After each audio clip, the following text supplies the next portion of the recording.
Hello everyone.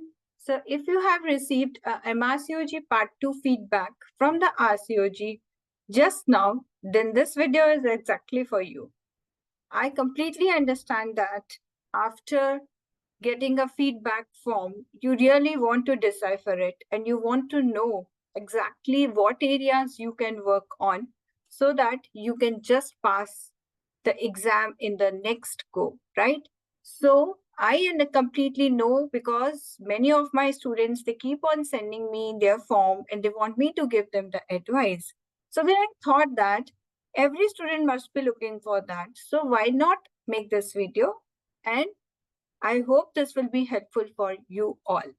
So let me know in the comments box that which is your week module so that I can write what topics you need to focus on. And surely I'm going to respond to that. So let's start how to read the MRCOG part 2 feedback which you have received, right? I'll make it so simple that you can easily define your strategy yourself. So MRCOG Part 2 feedback, fix the weak areas and pass the exam in one go in 70% less study time, as we always say with the MRCOG courses. So here we go. This is a kind of the feedback form which you must have received for your exam attempt. Now, there is paper 1 and paper 2. Previously, paper 1 used to be the gynae and paper 2 used to be the obstetrics. But of late, last 2-3 papers, now there is a lot of mix and match. And in paper 1 also, a lot of questions from the obs also come. As you see here, the labor and delivery, antenatal care, maternal medicine. So there are a lot of things, right? And in the paper 2 also, some of the gynae part goes there. So it's not now defined that part 1 is only gynae and part 2 is only obstetrics. This is the first thing. Now coming to the how will you see what are the marks and actually what is your target. Now, if I look at the modules and their marks, now you see that there is 60, 67, 74, 83. So what is good and what is bad? Ideally, anything above 65 is fine, right? That means you have a good concept about that particular module above 65. But if it is less than 65, then you need to exclusively work on it, right? Because that's your weak module. So first thing, how will you take out the modules in which you are less than 65? So you see here, if I look at the first column, this is a paper 1 SBA. So this is your generic competencies. Then you have maternal medicine. So these are the two modules where you need to work exclusively. Then emergency antenatal care is 67, right? So 67 is some kind of a borderline, right? We may go this side or that side in the next paper. So that means this also needs attention. But we will divide the subjects as the priority, right? So now if I start making list for myself, which you can do also for yourself. So what are my priority subjects? Priority subjects is generic competencies, and the next priority is the maternal medicine. So they are my priority subjects. Now coming to the EMQ. So in EMQ, again, the generic competencies is there. So I have already written that. Emergency gynecological problems is 33. I need to work over it. So emergency gynae is my next task. Then I'll take out elective gynae, right? Elective gynae is my next task. Gynae oncology is another task. And then urogynae, right? So these are my main tasks, which are my priority modules, right? These are the topmost priority. I'll first concentrate on these modules. Now, how to concentrate on these modules?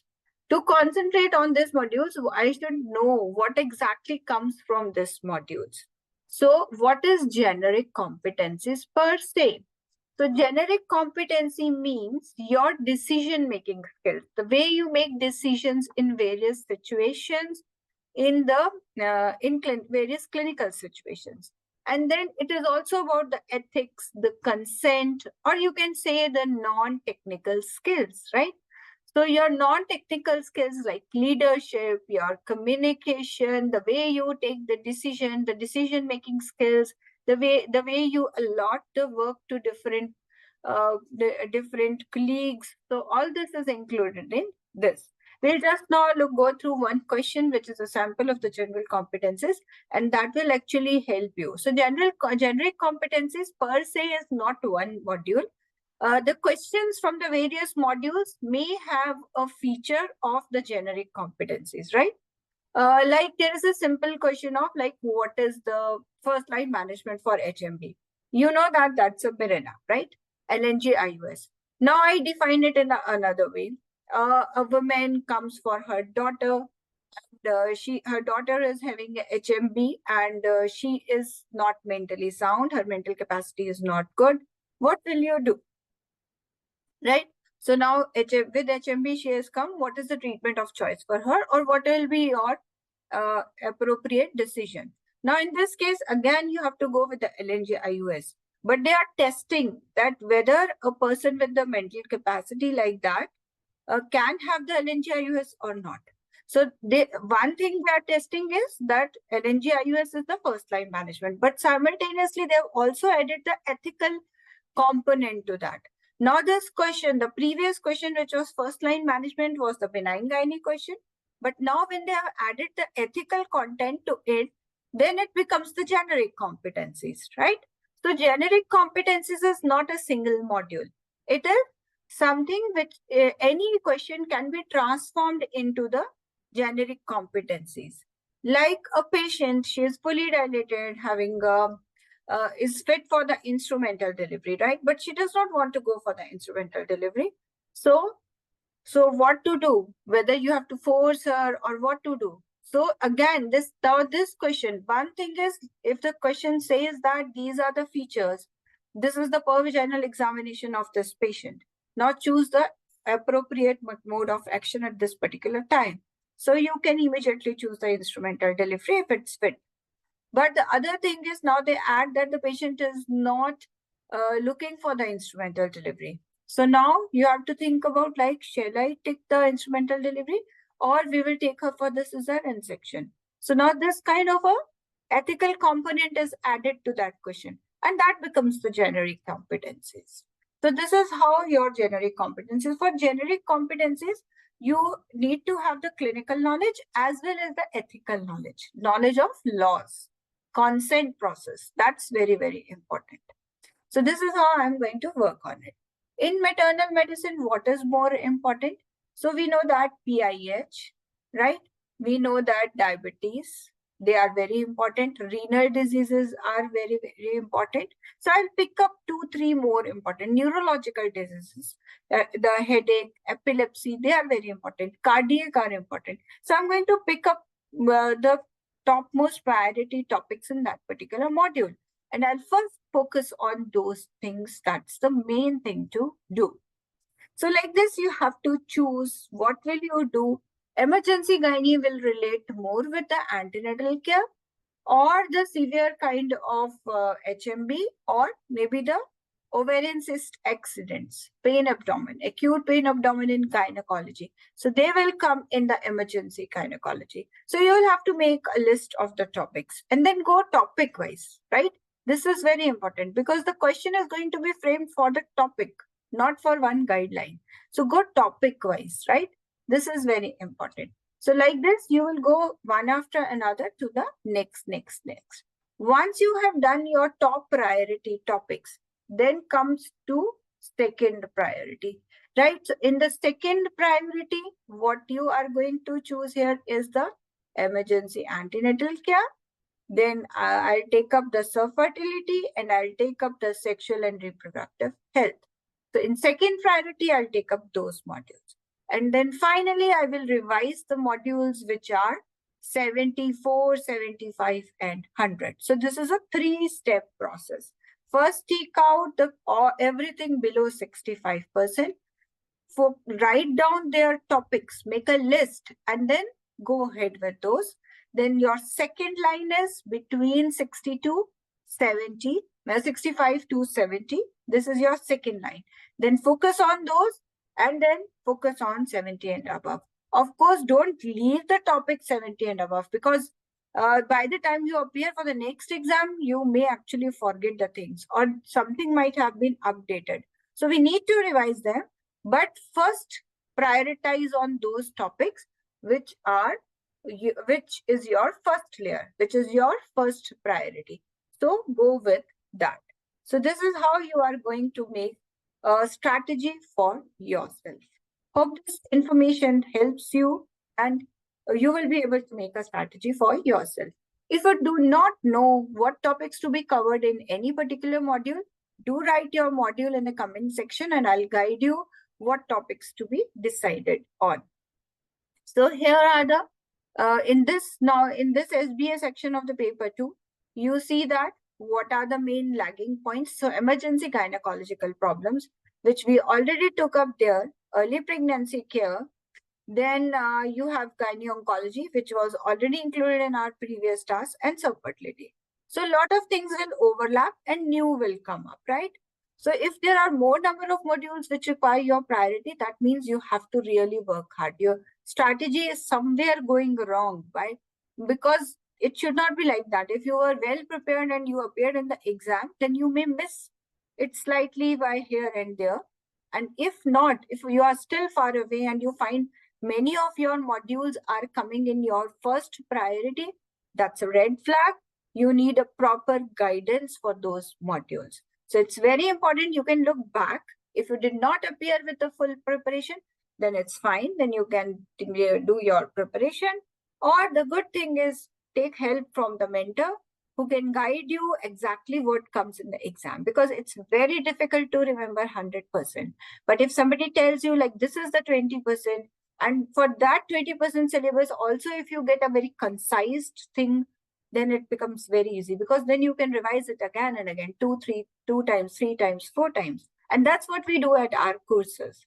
We first filter out what is the 20% syllabus and which is required to be done. And then in that 20%, how it can be so much concise that a candidate can at least revise 3 times before they go to exam. And it's not about revising. You also get to check yourself in the mocks. So every opportunity is given to test yourself before you actually go to real exam, because there's a huge fees involved, and then there is a lot of trauma, and your family is also affected when you go and read for 6 months. So your purpose should be solved and your goal should be achieved. So again, in this, I'm going to take up all these topics. This is the EMQ section. So generic competence is 60, emergency antenatal care we already took up, and labor and delivery here is 53. So needs to be worked on as well. Maternal medicine and antenatal care. Postpartum problems is your second layer, right? So now you can make a strategy for yourself and just go ahead. This is a question, as I mentioned, to tell you like what is generic competences. Miss X is a 29-year-old para 2. Her 2 children were delivered normally at term with normal weights. Her current pregnancy went well with the uneventful antenatal care associated with normal investigations and ultrasound scans. Came in tonight in active labor at 39 weeks gestation. Internal assessment has put her at full dilatation, presenting as cephalic. Left occipital is anterior position, the station below the ischial spines. Below the spine, the patient is refusing to push and wants cesarean section. She is insistent. Fetal monitoring is pathological with persistent deep variable decelerations and poor recovery. Patient fully understands the consequences.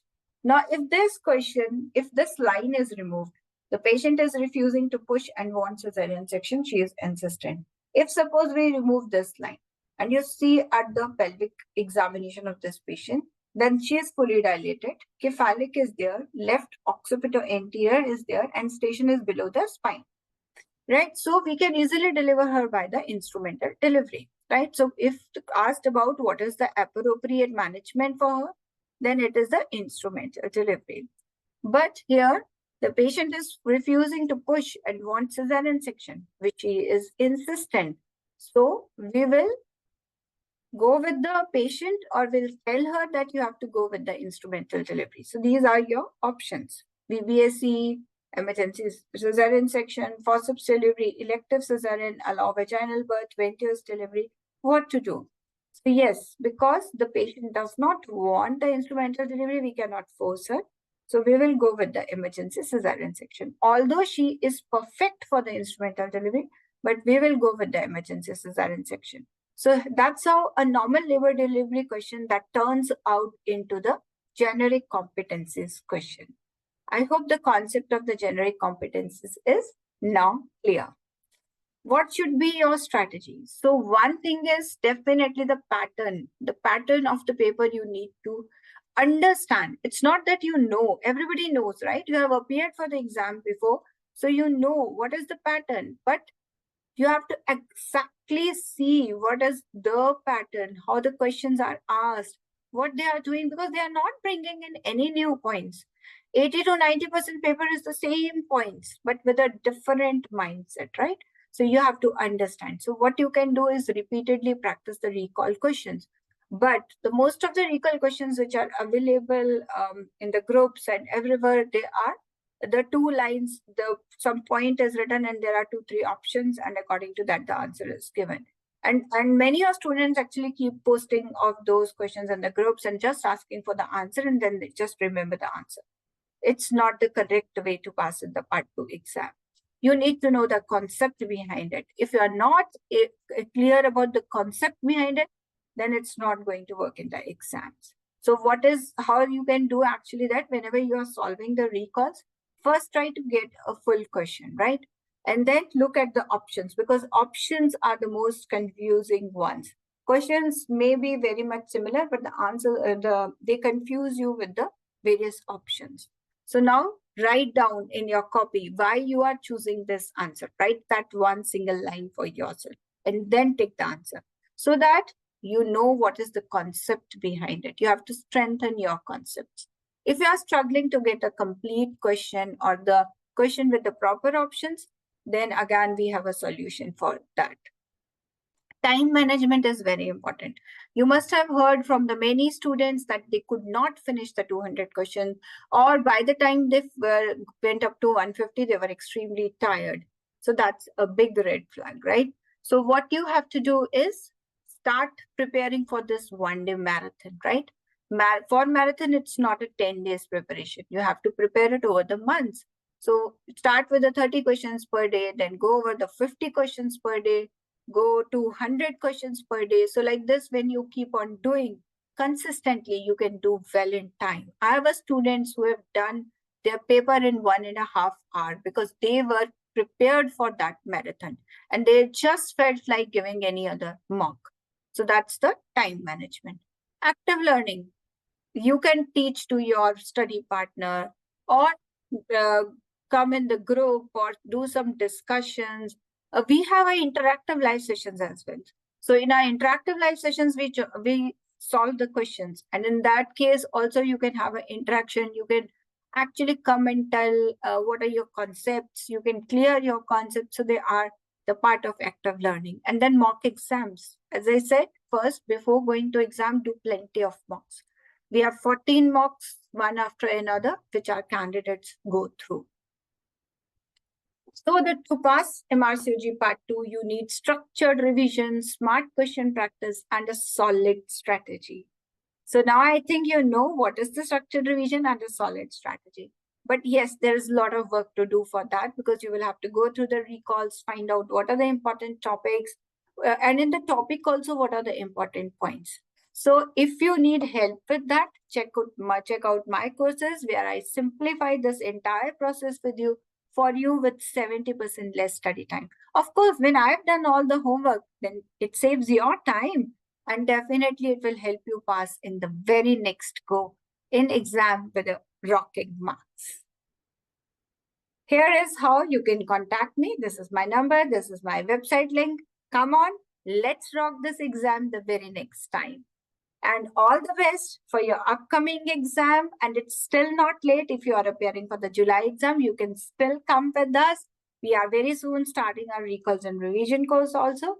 And our full course have access till pass. So you can immediately just take it that and start the focused, the targeted, and be laser focused actually. Just focus on that 20% which comes in the exam and do it repeatedly and then just smash the exam with MRCOG courses. So ensure success in 70% less study time with us. Thank you so much for watching this, and do let me know what help you need from my side. I do offer 15 minutes free consultations, so you can book that also. I'll just post the link in the comments box. Thank you.